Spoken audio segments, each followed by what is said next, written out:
കോഴിക്കോട് ചാത്തമംഗലം എരഞ്ഞിപ്പറമ്പിൽ ജലസംഭരണി തകർന്നു. 50,000 ലിറ്റർ വെള്ളം ശേഖരിക്കുന്ന സംഭരണിയാണ് തകർന്നത്.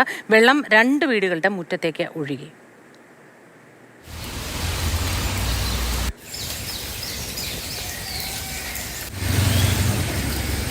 രാഹുൽ കെ വി തന്നെ ചേരുന്നുണ്ട് വിശദവിവരങ്ങളുമായി. രാഹുൽ, ഈ ജലസംഭരണി തകർന്നതുമായി ബന്ധപ്പെട്ട വിവരങ്ങൾ എന്താണ്? ആ മേഖലയുടെ പ്രത്യേകത കൊണ്ടാണോ അതോ ജലസംഭരണിയുടെ ബലക്കുറവോ അതാണോ കാരണമായത്? എന്താണ് വിവരങ്ങൾ?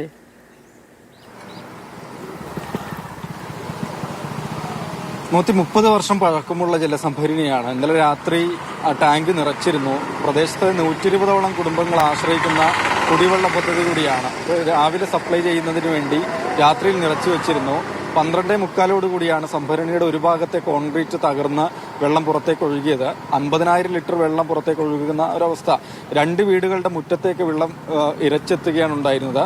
അവിടെ നാശനഷ്ടങ്ങൾ ഉണ്ടായിട്ടുണ്ട്. മുറ്റത്ത് പാർക്ക് ചെയ്ത ഇരുചക്ര വാഹനങ്ങൾക്ക് ചെറിയ കേടുപാടും സംഭവിച്ചിട്ടുണ്ട്. വീടുകൾക്ക് അകത്തേക്ക് വെള്ളം കയറിയില്ല എന്നുള്ളതാണ്.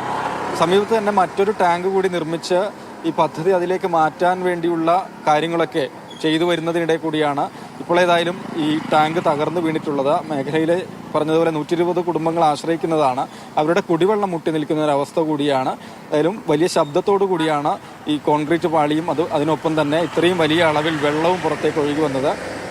പ്രദേശവാസികൾ വലിയ ആശങ്കയിലേക്ക് പോവുകയും ചെയ്തിരുന്നു.